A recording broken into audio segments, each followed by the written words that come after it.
જીવ માત્રનું કલ્યાણ વિચારે સાચો વૈષ્ણવ.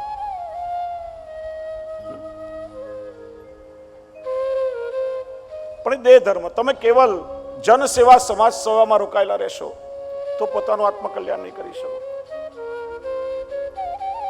બ્રિટનની પ્રખ્યાત સમાજ સેવિકા લેડી હેમિલ્ટન આખો દિવસ સમાજ સેવાને લોકોને સુધારવાના કામમાં વ્યસ્ત રહેતી. 8 વર્ષના એના એકના એક દીકરાએ સિગરેટ પીવી શરૂ કરી. ત્યારે વિચાર્યું કે આ સમાજ સુધારાના ચક્કરમાં મારું પોતાનું ઘર બગડી રહ્યું છે. Charity begins from home. શરૂઆત મારે મારા ઘરથી કરવી જોઈએ. દેહનો ધર્મ છે, જરૂરી છે. હવે તમે એવું કહેશો હું વૈષ્ણવ છું, ઠાકોરજીની સેવા જ મારો ધર્મ છે.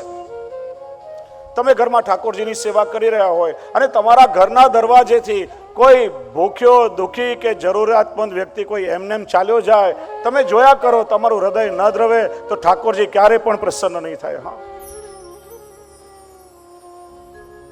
ઠાકોરજી પણ એમ કહેશે તારા ઘરના આંગણેથી જે દુઃખી વ્યક્તિ ગયો એની અંદર પણ હું જ તો હતો ને, એની સામે તે કેમ ના જોયું? એટલા માટે બંને જવાબદારી, દેહ ધર્મ અને આત્મધર્મ. સરળ ભાષામાં કહું,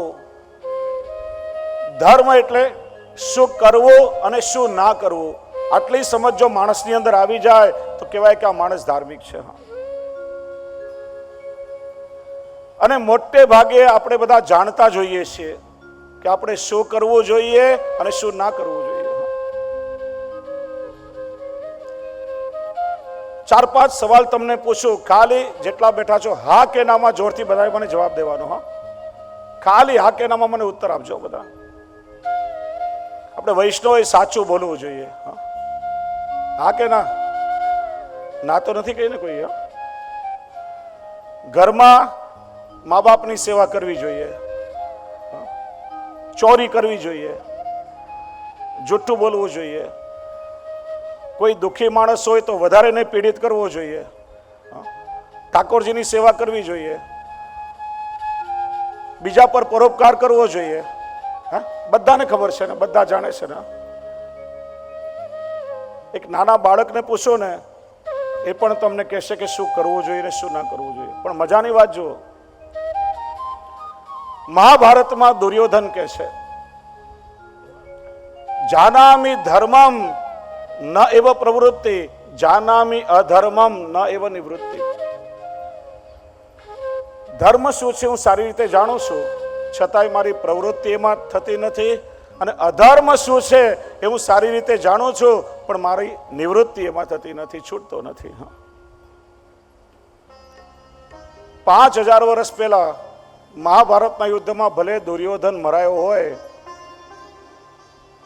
પણ કોઈને કોઈ રૂપે આપણા બધાના અંદર આવીને બેઠો છે સંતાઈને.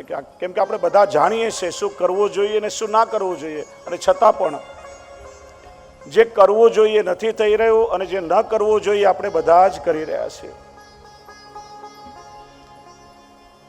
અને એ સમજવા માટે તો શ્રીમદ ભાગવતજીનો આ સત્સંગ છે. આ 7 દિવસમાં આપણા એ ધર્મને જ આપણે સમજવાનો છે કે એક માનવી તરીકે અને એક વૈષ્ણવ તરીકે આપણે જીવનમાં શું કરવું જોઈએ અને શું ના કરવું જોઈએ. આટલી વસ્તુ જો દ્રઢતાથી સમજાઈ જાય તો માની લો તમે સાચા ધાર્મિક વ્યક્તિ છો.